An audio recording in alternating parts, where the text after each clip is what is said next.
to the cloud and we're gonna, hey John, what's up? Hey Nick, welcome. Nick with a big mug of something wonderful. Yeah.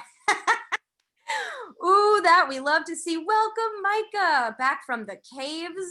We got Melvin. Everybody's in their studio spaces. Come on into the Zoom Thursday. Hey Alexis, it's January 21st. It's still the new year all the time. It's going to be a new year for a long time because what is time? I don't know. Hey, what's up, Catherine? Great to see you. I've got Rechtenwald Brothers.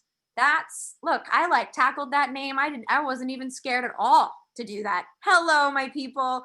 Welcome, welcome, welcome. Just letting you all into the space. We are recording. Okay, great. On it. Hi, my name is Siobhan. I am so happy to see your beautiful faces or just your names in black squares or your headshots. I'm just happy about it. We got William Smith. We love it when William Smith comes to our Zooms. Okay, so yeah, here we go. Rock and Roll 101.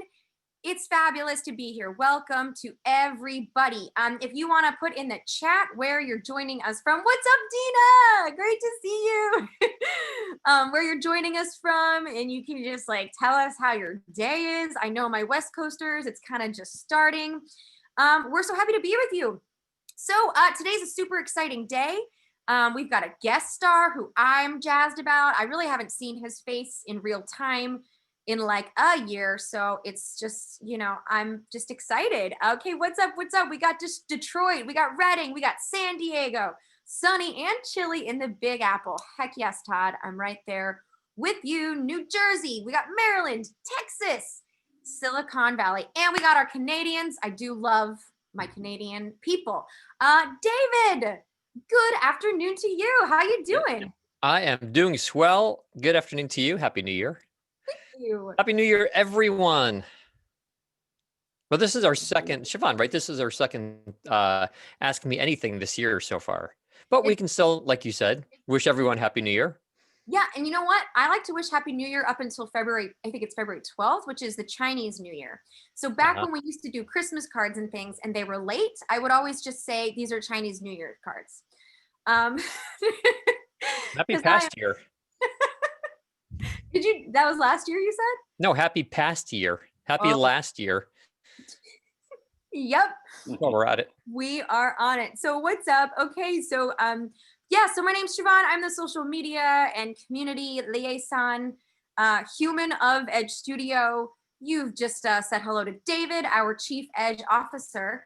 And it is my absolute pleasure and privilege to introduce you if you don't know him, or to just say hello again if you haven't, if you have met him. This is Art Bruder, one of our coaches here at Edge. Art, hello. Hey, how you doing, everybody? Great to see you. So happy to be here. Yeah, we're just. I see so many familiar faces and names. This is great. Oh, perfect. Yeah. Wonderful. Great.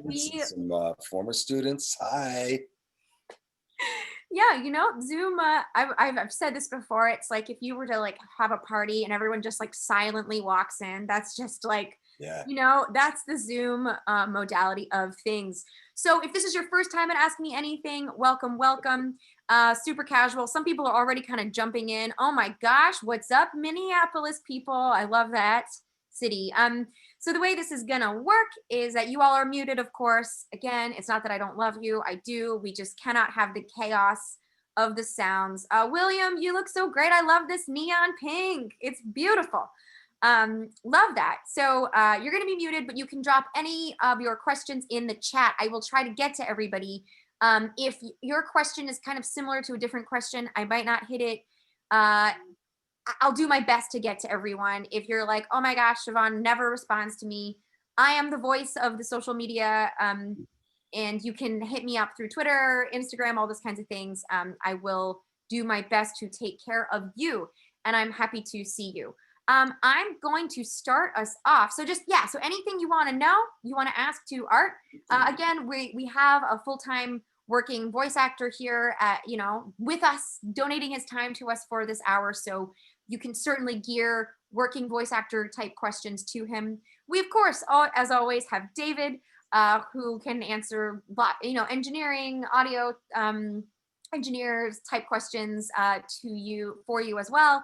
And then of course you have me, and I'm an expert at a knowledge of vegan cheese. So if you want to know about that, I was wondering where you're going. I can talk to you about that. Just kidding. We're here to talk about voiceover. I can talk to you about marketing, websites, social media, that kind of thing. So let's begin this. Yes, Robin in England. Yes, Chadwick in St. Louis. I love St. Louis. And that Ted Drew's ice cream. That's not ice cream. Whatever that stuff is, it's the bomb. Yes, we know. So Art, let's begin. I would love for you to tell us a little bit about your journey into the world of voiceover that has brought you to where you live and exist today, just to give us a little primer. You got it. Hello, everyone. Art Bruder. I started voiceover early on in my early 30s and didn't really realize what I was doing. I had worked for a communications company, a company called Cox Communications. They do cable TV. You may have heard of it, may not. And I used to be their outside plant manager, everything on the poles, the guys in the bucket trucks. And they also produced TV commercials for local businesses, as you probably know cable companies do. So they asked me to voice a bunch of TV commercials, which I did on a regular basis. And interestingly enough, I did them. I really loved it, but I just thought it was something cool that happened in my life. It wasn't my career path at the time.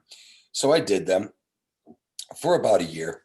And then, it was nothing like, hearing your voice on TV, like on an local Ace Hardware commercial, Ace is the place. So I just let it go by. And a little later on in my life, come up about 40 or so, I had gone to the Connecticut School of Broadcasting with all intentions of making it a profession. And I started training there, and through another associate of mine at Connecticut School of Broadcasting, which incidentally I was the director of for the past decade, through that associate I met David Goldberg, and I was just stunned and blown away at the giant world of voiceover. And David had assisted me, coached me through some stuff. And I just started taking it more seriously, started marketing myself, and ended up doing all kinds of voiceovers. A lot of stuff that's never broadcast, like they're called industrials. It's videos type stuff where they have a voiceover. Also, it's known as a narration. So narrating industrials, I guess you could say. TV commercials locally, lots of radio imaging, a lot of radio imaging. The school owned a station in Florida, also owned a station in Connecticut called iRock Radio. So I did station imaging there. Now, imaging is the voice of the station, like Rock 102, stuff like that. Okay. And now here, I've been with Edge for a little over 2 years, doing a lot of instruction at Edge. Again, I see some of my students and former students out there. And now I do a lot of same narration and imaging and promo, but I spend a lot of time teaching too. So I kind of stick to the clients that I've always had at this point right now. Yeah. Fantastic. Well, thank you. Thank you so much for the overview. Radio imaging. May I just throw something in? Yeah. So when I first met Art, I was blown away by his voice, right? Remember that day. He sounds just like me, doesn't he? I'm kidding. I wish I had that voice. But what's really cool about Art is he also uses his voice super well, right? You can have a terrific sounding voice, a voice that people compliment you on, but it's really about how you use your voice. And he really uses it very well. And it was, as Art said, about 2 years ago, we needed another coach at Edge. And Art and I had talked about perhaps doing some work together for quite a number of years. And Yeah. the time was right and the opening was right. And I called up Art and I said, "Are you interested in coaching?" He said, "Absolutely." And I think I said yes as you were finishing the sentence. Yeah. Yeah, it's been really wonderful. Yeah. And right before, this is not all that important, but right before Siobhan opened up the the door, so to speak, to all of you to enter. The three of us, Siobhan, Art, and I were talking. And yeah, it's been a year since we've seen each other because of the pandemic, but it's great to see you on Zoom again. So as it is really wonderful to see everyone here. So so thanks for joining us. And Siobhan, thanks for being the awesome host. And yeah, so let's get going. Let's get some questions in. Let's get it in. I'm so happy to have everybody here today, and thank you for the overview, Art. Let's rock and roll. So I'm starting up from the top. I've got a question from Laura, which maybe I'll pitch this to David. I'm not sure I understand the question, but here we go. There is lots of digital manipulation talk, and how does one protect oneself from it? Is it reasonable to add something to the contract to protect oneself? Can you suggest where to look? There is lots of, I'm not completely following that question. So digital manipulation, I mean, I'm thinking that could just be editing software, right? Whether we are time compressing or time expanding words to fit into the visuals, splicing different syllables of words together to, like essentially Photoshop. I'm not sure what you mean by that. Or do you mean, when you say digital manipulation, are you talking about text to voice software? If you can expand your question or something, or Siobhan, are you able to let her in so she can ask that question? Let me see if It's interesting. It sounds interesting. I'd like to understand the question. So hopefully Siobhan, Art, or myself are able to answer it. Yeah, Laura, if you want to drop more in the chat about that could be cool. I'm like currently searching for you. Or if you And while you're searching, I will throw in that part of your question. You said, "Can you protect yourself?" I will tell you that in most situations, when a client hires your voice or hires you to be their voice actor, at the end of that session, they own the recording. And if you do a buyout or anything of the sort, or if you're non-union, typically, not always, but typically, they can do with that recording whatever it is that they want to do. And if you put limitations on something, like limiting yourself, like they can't edit your voice or digitally time expand or compress your voice, then there's a chance that someone may not want to hire you. They may think that you're more finicky, more demanding. So again, yeah, I would need some better details as to what your question is. While you're searching, Siobhan, can we go on to another question or something? Well, I've actually unmuted her, but I don't know if she's here. Laura, are you here? Suspense. Okay, I'm going to take that. Maybe she dropped in the wrong Zoom room and asked a question that was meant for Verizon or something, a Verizon podcast somewhere. Oh, Okay, so let's just move on. Wait, hang on, wait. Unless anyone out there understands that question. Going once, going to, yeah. I see someone, Nick, and Nick? Micah. Yeah, what's the question? Here's Nick. What's up, Nick? Nick, you are muted. He's unmuting. Yes. Good. Yes. Can you hear me? Yes. Okay. I understand that to be like if they're going to get more liner, like if say you're going to cut liners for a radio station, and you're going to say 5 things for imaging, say, and so they're going to like pay you by the word or pay you by the line or whatever your agreement is, and they cut it so that they can get 25 liners out of you. Right, not editing, just like, so if I come in and I go, K-Rock 105, yeah, and then they just want to tighten me or something, that's fine. But if I'm going to say, I love the ladies and the ladies love K-Rock 105, and then you're going to cut it that ladies love K-Rock 105, and and get five liners out of my one read or something. Because you know who Ernie Anderson is? Mm-hmm. I do.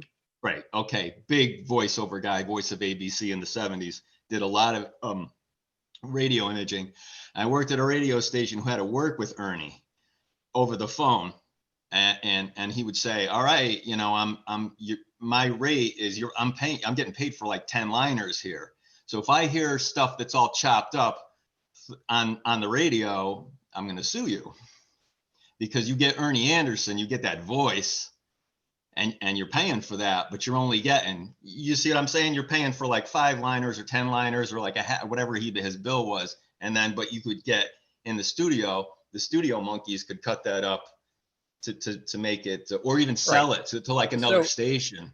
I think that like when she says digital manipulation, I think that's what she's getting at. So if her question is that, if her question is saying, can they take the voiceover recording and edit it in such a way that different sentences, different phrases, different structures of the words are created, right? The words are, my recordings are sequenced in different ways. It depends on the contract. But in most situations these days, a lot of clients are paying just to buy out, you guys know the term buyout, they're buying out that recording. And I suspect, and by the way, let me preface this by saying I'm not a lawyer here, but I suspect that the client in a buyout situation will own the recording, and they can digitally manipulate the files, the words, to or resequence the words to create different iterations of things, unless it's specifically mentioned in the contract not to do that, or there might be extra pay to have a client do that. If anyone has more information on that, it'd be interesting to hear. The only thing I'd also like to add is that me and David do have the same fashion consultant, if you're wondering. Yeah. There you go. We I think you have a hood. I don't have a hood, right? I don't have a hood. I'm hoodless. We work with a guy out of Paris. If you need to, if you want this look, you can.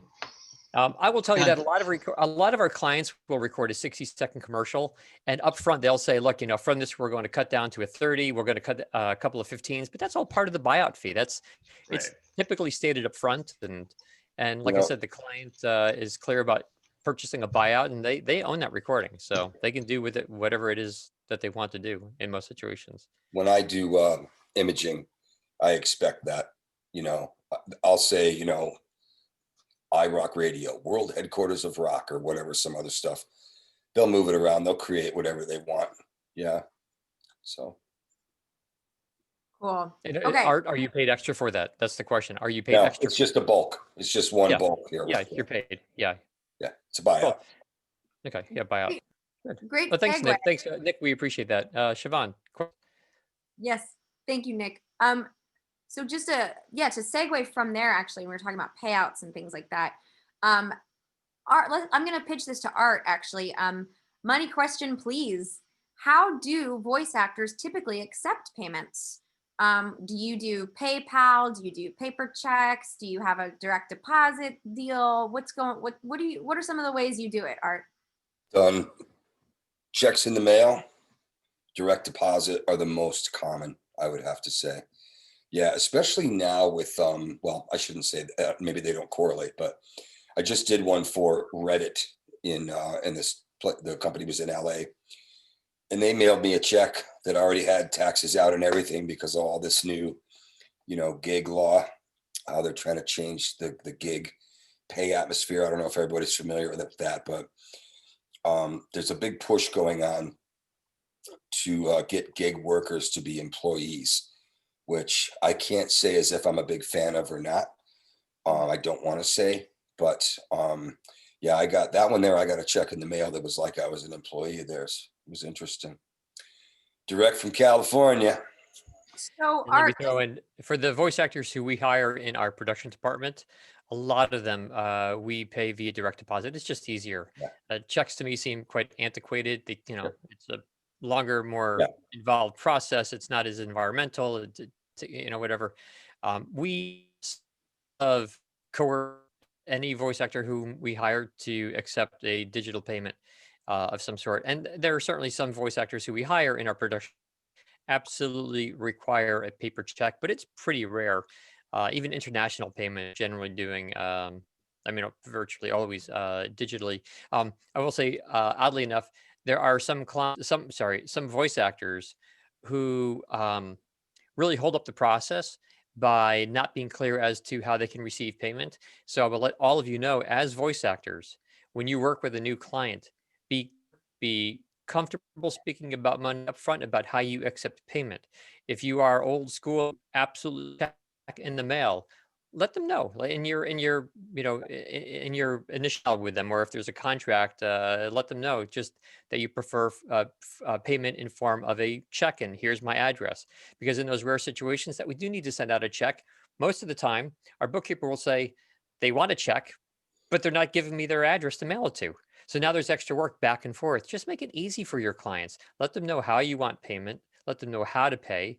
And I think it's terrific if you accept Venmo and PayPal, because some clients now are moving into those realms as well. Yes, and Dina actually mentioned that a couple of her clients are paying her over Venmo. I know one thing I will do Sure. is I'll put payment instructions again in my invoice. It's kind of like doing things multiple times, just so they just have the constant ways of which they can do that. I wanted to ask Art just a clarifying thing. So, and not to get too deep, but just to clarify, when that money was taken out of your check for Reddit, does that mean that you will not be paying any taxes on that income? On that one, yeah. Yeah, which So I thought was interesting. yeah, that is. What I do most often is direct deposit. A lot of times the customer, my client, will tell me how they're going to pay me. Or again, a lot of them are repeat right now. So they'll just say, we normally do direct deposit. That would be up to me to say if I wanted it something different. And I do have Venmo, Cash App, all that type of stuff. Because the kids need money all the time. So That they do. Okay, cool. That's super helpful. And yeah, I guess, and also it doesn't hurt to have multiple avenues of ways in which you can absolutely. get paid. So what should new people know when setting up a website and getting ready to market themselves? I think either of you could go first. Art, do you want to take this? Or? Sure. Just had this conversation with a few people in a introductory to voiceover. Make sure that whatever you put out there is professional. Okay. Make sure it's very easy so first off, you're going to want at least a demo, if not multiple demos on your website. Your website should be clean and easy to read. And the client should be able to get to listen to your demo within one click, maybe two, worst case, but preferably page comes up, whether it's a picture of you and some descriptive words, but right there, demo, so that they can listen. That's my advice. Make it clean, keep it professional. Yeah. David? Yeah, this question has come up before, so I'll make my answer really quickly, because for people who have been on this Ask Me Anything before, they've heard it. Very briefly, I believe that your website needs to convey three things, and in this order. And I totally agree with Art that the demo should be up front and center, and not even, sorry to sort of change your wording there, Art, but I say not even 2 clicks, and preferably not even 1 click away, but your demo should be on your homepage. I would even call it your demo page. Homepage is unnecessary. Call it your demo. Right. Clients will go to your website, and their primary goal, their first goal, is to hear your demo. To make it difficult for them to find is just ridiculous. And don't call it anything fancy like hear me or listen to my voice, because people are looking for that 4-letter word demo. And international clients who, and as a side note here, this is a very international business, they too are looking for the word demo. So just call it a demo. It's more about having people hear you and hire you than it is about being cute. So that's your paramount focus, right? Get that demo heard. Second thing is give the client something to grab onto that they can trust you. Sorry about that. Make sure the client can find a way to trust you. They won't hire you if they can't trust you. And that can be done with testimonials, with clients, where you've trained, how often you've trained. Sort of an indirect side note here is new voice actors will say to me, well, I don't have any clients. I don't have real experience. What do I put down on my website? I'll say, well, you've taken classes, you've trained with 13 different coaches through Edge Studio, and list them all out and their experience, and just, put down something eloquent that shows that you've put your heart and soul into this, your voice and soul into this, and you've trained, and what they hear on your demo, you're capable of reproducing. So anyway, that's your second goal, right? Somehow garner some trust. Testimonials, clients, photographs of you, Art, you said it, are terrific. I think if you look like you sound, okay? If you look like you sound, use a photograph of yourself. And another side note, make sure the photograph is of you at the microphone or in your studio or something, not you sitting on a boat somewhere, sunning yourself on a beach, because that doesn't do anything for anyone. Right. Third and final thing, make it easy for someone to contact you. It is a waste of our time in our production department when we go to a voice actor's website and we can't contact them because we can't find a phone number. It's at the very bottom of the third page. Make it easy. Email, phone number, everywhere. And I will tell you that again, I can only relate this to our production department, but in our production department, about half of our new production clients will contact us via call or email, whereas the other half of new clients contact us through our contact us form on our website. So have both. A lot of voice actors just put the contact form and they say, well, I don't really want people calling me. Why? You're a business. You want people calling you. And if it's your private home line, well, they get a Google phone number, or it's a couple, is it free or a couple of dollars a year?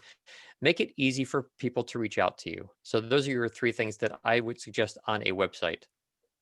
Yeah, I love it. I echo all of those things. I know Tom Deere has talked to me about how the contact can keep appearing, right? Like if you're using a Squarespace template that scrolls and scrolls, the contact can be at the bottom of each section. If you're using a website where people tab, you have to click a different tab for things. Make sure the contact is always there. I love David saying, like, you don't have to be like, being easy to hear is better than being cute. We're not saying that you're not cute. We think all of you are cute. But selfies on your professional website are not cute. Like having a professional photo, if you're doing a photo, that's cute. Yes. But like, don't do just skip it. It's not, you don't need it if you don't have something that's high qual. So all of that stuff. Yeah, that's great. I hope that's a good crash course. And yeah, and your demo, I'm calling it a demo, and just, and the simple is better because things can get really cluttered. Also, I just want to say too, for folks who are building websites and thinking about it, if you are training, it's a great idea, and there's no shame to ask for a testimonial from your coach. You can ask your coach to say something nice about you. You could slap that on your website as, Edge, if you're at Edge, whoever you're working with, have like, here's positive words about me from a professional institution or voice artist or what have you. Now, segueing to questions that we have never gotten before. Kelly, sounds like your life is very interesting. Any products you know of that will help dampen sound in a van for a traveling studio? Oh, I've had this question before. Not on Ask Me Anything. I know lots of voice actors who work out of vans. I remember the first time someone told me that their kids had, I guess, graduated high school, went off to college, and now the family minivan they were going to get rid of. And the husband, who is the voice actor in the family, said, wait a second, that's a great space for my studio, because plush seats and plush cushions soak up the sound, and there's carpeting on the floor, and it's a room within a room, because he parks the minivan inside his garage. So, cars have some noise dampening, and then you have the garage around that. So, yeah, that's his studio on wheels. In terms of acoustic treatment, it's no different than acoustically treating any other location in terms of residence, right? Foam is great. Yep. There's old sleeping bags, moving blankets, just load them up in front of the windshield and any other hard reflective surface, and you'll be fine. Yeah, and then you have a studio on wheels is fun. The final changes I did on that Reddit piece, I did in the back of my truck with my shotgun mic in an abandoned parking lot. Yeah, because I was mobile, so I took my gear with me, and yeah, I did it. And I have a large Excursion. It's like an SUV, so I was able to do the changes and send them in. Sorry, Siobhan? Art, did you add any, did you bring in anything additional to pad or buffer? Didn't have to. It's like a minivan. It's a large SUV, soft, everything, Hey, Plus with the it's shotgun right? mic, I mean, you're Yeah. fine. We had hired a voice actor once, and this is going back a long freaking time ago, but they needed to do a pickup, and the client was in an absolute dire emergency. They needed it right away. We contact the voice actor, and they are out somewhere on a boat, like in the middle of the ocean or a lake or something. And the guy said he has his stuff, like he has a little microphone that he can do it on, I don't know if he meant into like an iPhone or an iPad or something, but he had something that he was able to record on. But when he recorded, you heard all of the noise from being outside, just because it was like I said, on the water, there's some amount of wind, and he didn't have a pop filter. He ended up using his wife's. She had an extra bathing suit or something, and he ended up using the panties of his wife's bathing suit as a pop stopper. Yeah, sometimes you just have to make do, right? And Ah, it took some creative editing on our part to match the sound and everything, but it can be done. So, boat, van, wherever you record, acoustics are a concern, and it's a great question to ask about acoustics. yeah. Let me just also throw in one quick thing. There are two different types of acoustics to be concerned with, everyone. Okay, one is as Art and I mentioned, controlling the ambient controlling the resonant. Right, you don't want sound bouncing around, echo, reverberation. And then there's also soundproofing. And those are two very different things, soundproofing and sound. So just make sure you tackle both of those wherever it is that you record. I just want to say that I knew it was gonna, I knew we were gonna get cozy today with like Art's fireplace vibe, and here we are, bathing suit, filters over your mic. Must have used the nylon filter for that one, right, Dave? Yeah, I guess. The nylon plug-in. There's an upcharge for that. Okay, so here we go, talking about those demo scripts for my people being like, am I gonna record a demo in 2021? So Lauren is asking regarding commercial demo scripts, should scripts be originals, or can you use transcribed scripts from YouTube videos or practice scripts online? Siobhan, or Art, you want to take this? Sure. So, okay. So first off, a demo is not, you're not making money off of it. Okay. So you're not going to get in trouble for using regular copy. Okay. From a national, regional. With my students, I use both. Sometimes we'll alter it. It's highly likely that because it's a demo, it's going to get altered a bit anyway. The words are going to get changed for timing, but we will use national names. David, you want to add on? Yeah. So the most important thing to know is, and second time this has come up, we are not lawyers here, so we're giving friendly advice. That said, virtually every voice actor I know takes copy out there that is public. And I don't know the exact legalities of it. I read about them, and I've been told by media lawyers and entertainment lawyers that it's okay in many regards, as long as something is public. I'm told that you can use it, but again, that's just friendly advice. That said, I've never, in all of my years, in 32 or so years in this industry, I have never heard of a voice actor getting in trouble with the law for using copy that they took from a public source. I can't imagine Target or Coca-Cola coming after you and suing you for spreading their name. I mean, if anything, you're helping promote them. And all I can imagine is that if they didn't want you to do that, then they would probably just say, hey, remove it. They'd give you a cease and desist order or something, not sue you. It costs them too much money to sue you. So again, I've never personally heard of that. If anyone has, you can certainly let us know. But do make sure that you do not use copy from auditions, which may not be live or may not have gone public. Make sure you don't use copy from a client who you're currently working with unless they give you express written notice, because they may not be happy that you're doing that. It may be legal, but they still may not be happy. And it's more important that you maintain a good working relationship with the client. Make sure you don't use copy that you've signed an NDA about, that you're not supposed to disclose certain information. But again, if something is public, I know virtually every voice actor does that.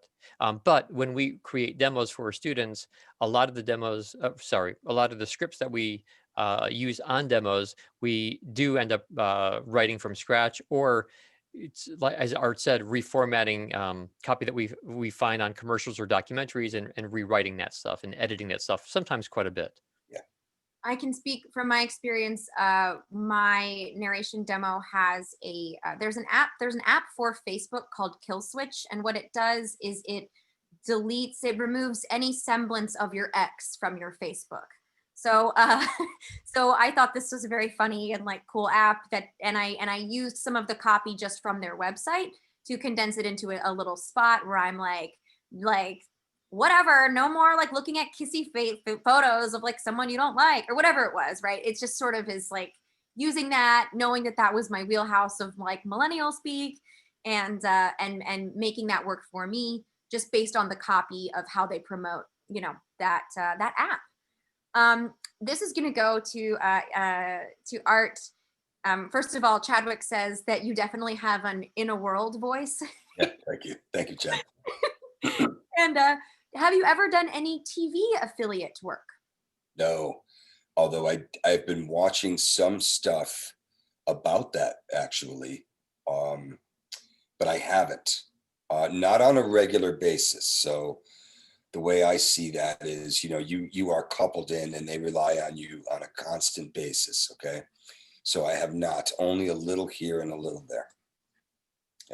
Yeah. Great. Nice. And it's good work. From what I understand, it's real good work to have. Yeah. Yeah. So Art is available, Chadwick, if that's the question. Yeah. So there is a question about Voice Bunny. I will just say that we aren't going to give any opinions about specific pay-to-play sites. We encourage you to get involved and put your fingers in those pies and see what works for you. We do offer a class on a rotating basis all about the pay-to-play sites because it is quite an in-depth journey. So if people have favorite pay-to-plays, they can talk about. You can talk about that in the chat if you have experiences with Voice Bunny. But we don't have a general opinion about that. This is a little bit of stuff on Audacity for Art. We can't get too much into it because it does get specific, but I'm gonna throw it out there for my friend Micah. Yep. Oh, actually, Micah, are you away? He's coming back. Okay, he can hear me. Hey, Micah. So, is it possible to record 2 or more tracks at once in Audacity? That's a great question. I think you can set it in preference. I think. I always do 1 track. I leave it at default. I mute and I go on. Okay. Can I ask why you want to do multiple tracks? You going to test multiple mics together? Yeah. Here we go. Hey, Micah. Hey, Siobhan, how you doing? Hey, Micah. Hey. Well, there's actually multiple reasons. Yes, the testing multiple mics. Yep. But I also produce a podcast. Okay. So I'm kind of playing around, looking for alternatives to the old Adobe Audition 3.0. So. Okay, so I tell you what, without going too far, I am having an Audacity class coming up on the 26th. If you want to join in, I'll try and take a look into that beforehand. Number 2, if you're running a PC, you can still get Adobe Audition 2.0 for free, which is absolutely multi-track. Okay, so 2.0 Audition from back in the day is a multi-track, and you can test multiple mics and do your multi-mic podcast. Yeah. And then check out my class. It's going to be awesome. We always have a lot of fun. Cool. Thank you. 26th, I believe. 26th. Yep. You got it. Micah, thank you. It's great to hear. Your voice is so lovely. Like, wow. I'm like, oh my God. Beautiful. Yeah, I'm so glad you're in this industry. I People sound are a like, lot bigger than I actually am. that's the magic of and the magic of the Zooms. Actually, I've had people be like, I love Zoom because I can like take up space and, it's not actually, I'm presenting a certain way, which is wonderful. And yes, Art's class is on Tuesday, the 26th. Golly, why is time just like happening in ways I don't understand? Yeah. But yes, Art is doing Audacity 101. So if you're like, oh my gosh, what are all these DAWs? I don't know them. I don't understand them. Obviously, Art is a lovely and calming person to talk to and be around. And and I will drop, after I open this next convo, I'll drop the link in the chat to Art's class where you can have a kind and welcoming space to talk about what the heck is going on with Audacity. Because boy, these things can be a lot. They can feel like a lot. Okay. People are talking about websites and I love that. All right, here we go. So first of all, Will's changed his like light settings. It's amazing. It's like a whole other world in that Zoom square. First of all, Art, do you do telephony work? And can we talk a little bit about how you've gotten it if you do it? So IVR, you mean like phone systems? I do not. In part of my profession, I mainly stick to promo, narration, and commercial. It's something that I've been interested in, but I feel as though as a professional voice actor, knowing what I want to bring to the table, I'd rather get a couple sessions in it with a coach, which we have at Edge, about telephony before I enter into that. So the answer is no, I don't do it. I would like to do it, but I have not yet taken the steps to get a little bit of coaching to make sure that I'm doing it just that way. Now, don't get me wrong. I could probably say, to hear a duck quack, press 5, if you remember the old financial company that used to have their phone system, and then number 5, you could hear a duck quack. Old joke. Anyway, I'm sure I could do it. But I also truly believe in there's the voiceover is so specific these days, you're better off getting some training. Yeah. Art, is there anything specific to telephony that differs in terms of getting work in telephony? Do you know? Or I can ask David about that too. Yeah, David, why don't you take that one? Yeah, telephony is great, everyone. There are, as Art said, of the 27 genres out there, a lot of them really require certain vocal characteristics, and having some training under your belt can be super helpful. Yeah. One of the most important vocal traits that is unique to telephony is having amazing consistency. I mean consistency from the beginning to the end of a recording session, and as well as from day to day, and as well from year to year. Because very often you're hired to become the voice of a telephony system. And so these telephony systems sometimes will keep you recording for days, for weeks, for months, over the span of many years. And as the company needs new voice prompts added to their telephony menu, you need to record one-liners very often, and that one-liner is sort of edited into the midst of a phone menu somewhere. So the more consistent your voice is, the more consistent everything sounds to the client. A friend of mine has been the voice of Verizon now for 21 years. Wow. I'm proud to say that I trained her about 22 years ago, and this has been her mainstay for all of these years. And she is still recording 2 or 3 days a week for Verizon, just adding on to menu. I'm sure you've all heard the prompt that says, please listen carefully as our menu options have changed, and they are changing, and she's always re-recording and updating. So her voice has been consistent over the years. And when you call Verizon, you will not be able to tell if the prompt you're hearing was recorded today or 21 years ago, because she is so consistent. So that is really critical. It means that as a voice actor, you are diligent, you do your homework, and you make sure that you use the same microphone and same recording settings.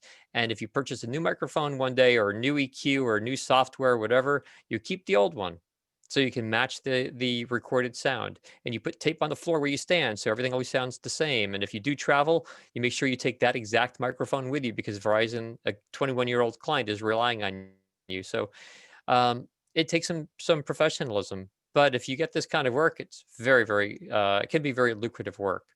Yeah. Fantastic. I am gonna address a couple of questions quickly that I can just answer. Nadine asking about, is it necessary to add music to your demo? I'm gonna say yes. A fully produced demo should sound actually like you're hearing a genuine ad or spot or whatever it is. So you need, and just, you can pour through voice actors demos all over the internet, and you will see what brings you in. If you need a fully produced demo. And then Will, I would say, I'm calling you Will, it's William. I need to respect your name in the Zoom. Yes, getting your coach, absolutely. And what I've encouraged students at Edge to do is just to either in the session or asking them, would you email a couple nice lines about me for the website? Ask them specifically for the purpose of the testimonial, so they know what's going on, and they can get that over to you. If your coach is a good and kind person, that doesn't take any time for them, and they want you to succeed. So yes, ask the things of the people in your life. Okay, Art, can you talk please a bit about the narration, industrial narration genre, and the state of that world right now? We're curious about seeking clients. I know you've got some regular clients, so maybe you can just give us a little bit of info here. So yeah, lots of work in narration, and I think it's constantly growing. So industrials, it's narration for corporations. Could be explainers. A lot of times, it's a lot of stuff I do is product, like product overviews, stuff like that. I think I just did one a while back for a brand new product. It was called Teleflight Stair Systems. It's a on-site stair that you can build for a construction site that meets all OSHA ratings and stuff like that, as opposed to like a on-site built by wood or something. It's meant for commercial construction. Medical, not so much specifically medical terminology, but I do stuff for doctors that have invented specialized braces for fingers and hands. One of them is called a joint jack, where they actually are able to kind of repair a finger and then they, screw this thing tight. So, and it straightens your finger out. So yeah, lots of stuff like that. I hope, does that answer your question? It's everywhere, it's everywhere. And it's about being bright and upbeat and smiling, and everything's great. Yeah, that's how you get them. Yeah, and let me just throw in, sometimes the industrial work is referred to as corporate work. Yeah, corporate. Sorry. And other types of corporate work would, in addition to what Art mentioned, other types would be training videos and compliance videos, which are very large these days, and welcome to our company videos, sales presentation, trade show videos, and the list is endless. And it's terrific work to get, because like a lot of Art's clients, you will end up with repeat clients. As long as you do a good job the first time around and you're a professional and all of that stuff, then very often you're looking at an ongoing client. And it's so nice to get a repeat client, right? Because you don't need to audition every single time. The client trusts you and you know what they need, and the relationship is easy, and you work out payment terms up front, and it's smooth sailing typically from that point on. Yep. Okay. These are great, and there's lots of questions. So we've got a little bit of time left. It has been covered in the chat. Wherever you get your demo produced, please don't do it yourself. Please have someone. Absolutely. Yes. Please have it done professional. Please. It's better for you. It's just better. It's just the way to go. Okay. Have you been on Clubhouse? The new thing. I just got an invite to it like this morning, and I was like, I don't think I have time for this. No, well, I'm not sure I'm familiar with it. What is it? It's like newer than TikTok even. It's another like social thing, and there's some interesting conversations that going on there, including about VO. Oh. Okay. Audio only. Oh, it's audio only. Oh, interesting. Well, that is interesting. No, I'm not familiar. No. Okay. So there has been questions, and we have, talked about this, but we can do it again. So you're a new voice actor. Let's say you've got your website. Let's say you've got your demo. You slapped it on there. It's looking good, but you don't have an agent. What do you do? How do you get started? Wow. I mean, I think the best way is to let everybody know you're a voice actor. Talk to everybody. Join a networking group. I actually belong to one.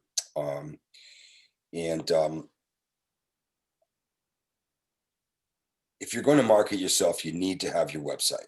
You have to, because people have to be able to go and see or hear you.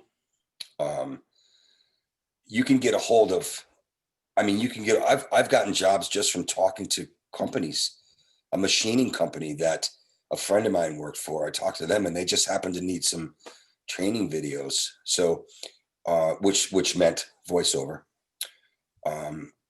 Talk to everybody. You don't need an agent. I haven't worked with an agent. I do all my stuff by myself. Yeah. I hope that answers your question. It's all about you having your demo, being confident in who you are, and having your website set up, having your cards ready, the way people, easy way to them to get in contact with you, tell everybody. Yeah. David, do you want to speak to any of that, or do you feel? No, I mean, I can throw in that working with an agent is great, and I think necessary for a small percentage of people. Like Art said, there's so much work out there that there's no reason why you need to rely on an agent. Yeah. The reasons why a few people really do better with an agent is because they are either totally unprofessional, they just have no concept of being professional, and so they really don't have the ability to um, correspond to dialogue with a client on a professional level, and they will just lose every client they ever have. Or, there's a client will hear their demo and say, oh, great demo, great audition, but then they won't get the gig anyway because they are just late, unclear, and so on. There are also there's something to be said about agents getting high-end voice actors some national end work, which is nice. And some voice actors really want national spots, and sometimes, not always, but sometimes you will, as a voice actor, do better working with an agent and have more options of getting national spots. Like I said, there are a few reasons why you may want to go with an agent, but most voice actors work solo, or I should say without an agent. And instead of working with an agent, they rely on online casting sites to get work, and they rely on their own marketing, their own direct marketing. Any business, any successful business, it's all about the relationship. Okay. So if you have the ability to talk to people, which I'm sure pretty much all of you do, as referring to what David said about not being able to, but yeah, build relationships. It's just going to continue to grow. It's going to continue to grow. Art, have you ever had an agent? No. Yeah. Nope. Okay. So we've had, if you've been to several of these AMAs, we've had some voice actors who started out like kick the door down with an agent. I think, Art, I really appreciate you, telling, that doesn't have to be the way. Yeah, I mean, it's awesome and it sounds cool, and maybe someday I will, but I haven't ever had the need. So the direction I took, I never needed one. I just never needed one. And I don't think you do either. Again, agents are great from what I understand, but I don't need one. Yeah, I just think it's important to know that there are many ways to make work in this industry. And You'd be surprised how many everybody needs a voiceover. You'd be so surprised. Everybody needs a voiceover. They just don't know it yet.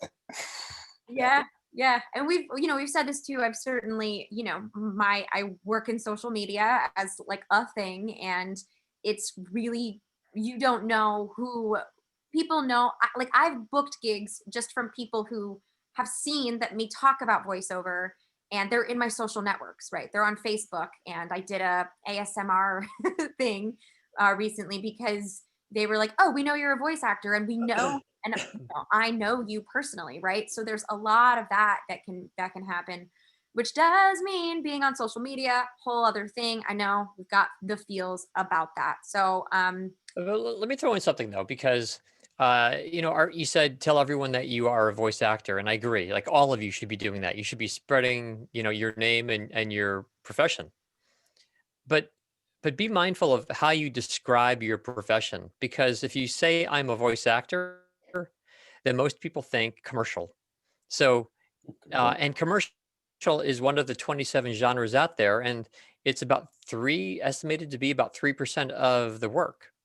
So if you are looking to get industrial corporate work, then instead of calling yourself a voice actor, what if you called yourself a corporate narrator? Right. That may carry much more clout with it, right?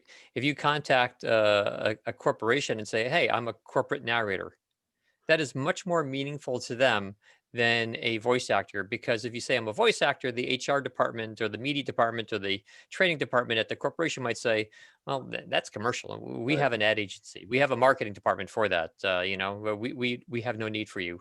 So think carefully about what you call yourself. In other words, you may need to do some education to your clients so they know when to hire you. Because yes, almost every company out there can use a voice actor. Yeah. But they often don't know it because they don't understand what it is that we do as voice actors. Right. So you do need to do education along the way. And if you're looking at bigger companies and stuff, you talk to their creative services department. In general, they're known as creative services department or media department. That's who you're looking for. And Art, just if in like a minute or so, you can tell us when you reach out to the creative sources, you said? Creative services. Creative services. Like how might you go about approaching them? So again, I do everything pretty much organically. Like I'm a talker anyway. Like in 5 minutes, I can know where a telephone pole was born and where its mom and dad's trees were born, So Well, that would be I'm talking Poland, to- right? What's that? That would be Poland, I guess, right? Yes, Paul. Oh, David. Well, that was funny, David. I'll be talking to somebody at a social gathering who works for a corporation, and I will actually say to them, I do a lot of, narrating and stuff like that. And do you guys have a creative services or a media department? And, who could I talk to over there? That's generally how you do it. Try and get as specific as you can, try and get a name and a number. Yep. Marvelous. I actually was doing a job real quick, 2 secs. Yeah. I was doing a job aside from voiceover down near the shoreline, and it just happened to be a company that did Google ads and stuff. And right there in an office was the creative services. Poked my head in. Hey, I'm a voice actor. They took my demo. I've done work for them. Wow. Okay. Yep. You know what? And it's once you get that shine of the hustle and that kind of like shameless, but strategic self-promotion, it just becomes natural to like poke your head in and say like, oh, by the way, if I may, before we go here, I want to say, I don't know. I know there's a lot of people here, and I'm really glad to have had the chance to speak today. I don't know how many of you have already been trained, or if you're looking to get trained, or have had your demo done yet. But as I said early on, I realize the value of proper training. It's very important. And if it's even if right now, if it's a financial thing, save your change, because next thing you know, a couple months going to go by, you're going to have enough to do whatever you want to do. But training is critical. It'll change your VO life. Okay. That's my advice. Don't shy away from getting the right training and getting your demo done professionally. Yeah. Whether it be Edge or somewhere else. I happen to know, I've known David for coming up on 14 years now. And we produce world-class demos, world-class results. Okay. So just saying. And so here we go. So in the chat, if you are totally new to voiceover and have not had any training whatsoever, you can use this discount code IVO5 for 10% off of any introductory voiceover class. Art does teach some of our IVO courses, so you get some time with this wonderful gent. It's a great way to get to know about VO. And then we've got, I love, and they're getting compliments. You guys are so sweet already then. Art, here again, Audacity next Tuesday night. Get yourself integrated. I know we had a lot more Audacity questions in the chat. The best way to get in depth with that is just to spend the class time with Art, where he can give you that focused attention. And it's a lot of fun. We have a lot of fun. Even my IVOs, my Audacities, they're like a little party in a bottle. We have a really good time and you learn a lot. Yeah. He's just a charming and wonderful, in the world voice kind of man. There is not a code for the Audacity 101, unfortunately, but we do have a code for private coaching here at Edge. You can get $25 off using the AMA, just the code AMA. So you can work with anyone at Edge. You can request Art. You can get David, and I can actually drop you a link right here to work with David personally. Using the code AMA, you can get $25 off time with him. Additionally, David is teaching a fabulous course that is coming up that I love very dearly, which is his self-direction and cold reads. Do you want to tell us about that class in 1 minute, David? Sure, yeah. So I've always been a firm believer that you will be significantly more successful if you self-direct. And so this is I think we're doing it this time, Siobhan, a 3-part class, right? Yes. Is it 3 nights? It's 3 nights. Yep. Okay, 3-part class. My goal is to make sure that you learn how to self-direct, and that is critical to your success. And let me also throw in, if you are looking for coaching, Art is a fantastic coach, Oh, like an thanks. amazing coach. So yeah, we have I mean, all of our coaches are amazing. And we Yeah. have, I think, 26 or 27 coaches. Art he's up there. He's fantastic. Thank you so much. And thank you to everybody for being with us. We've hit the 2 o'clock that flew by. I love guest stars. I love hearing, just like compliments and saying nice things about the people that I love in my life. Todd, thank you. Marguerite, oh, she says Art is a fantastic coach. Thank you. Todd, it's been great to see you. Will, it's great to see you. Hey, Lilia, wanted to say hi. I know, over already. It's really, truly, I know David and I always say this, but it's a genuine pleasure to spend this time with y'all. And you guys are really killing me. What nobody else gets to know is the hilarious DMs that come through during this session. And y'all make my day. So David and I are back, just the 2 of us. Hey, Pam. In 2 weeks' time. So we will see you on the 4th of Feb. Holy moly. It's just, we're just plowing right along. And otherwise, we hope you have a wonderful, wonderful afternoon, evening, nighttime in the UK. I don't know what's going on. Breakfast, enjoy your coffee and your margaritas, whatever is the deal. Thank you, Rosemary. Thank you, Charles. So great to see you. Art, you are so lovely. Thank you so much. Really so happy to be here. Audacity, yes. And David, thank you. Any last words? Thanks. No, my last words are, as always, I appreciate all of you being on. It's awesome. I love these Ask Me Anything. Siobhan, thanks for being the unbelievably talented host as you are. Art, great seeing you, hearing you. Absolutely. Thanks for joining us today. It was really nice having you join us today. Thank you. And everyone, I wish you a fantastic 2 weeks and hope you're on in 2 more weeks. Yes, we'll see you in 2 weeks. And this will be on our YouTube very soon. And I will post it on social media. Hit me up there. Talk to y'all soon. We'll miss you until then. Farewell, farewell. Happy, happy Thursday to you all. Goodbye. Everybody. Good times. Bye-bye. Bye.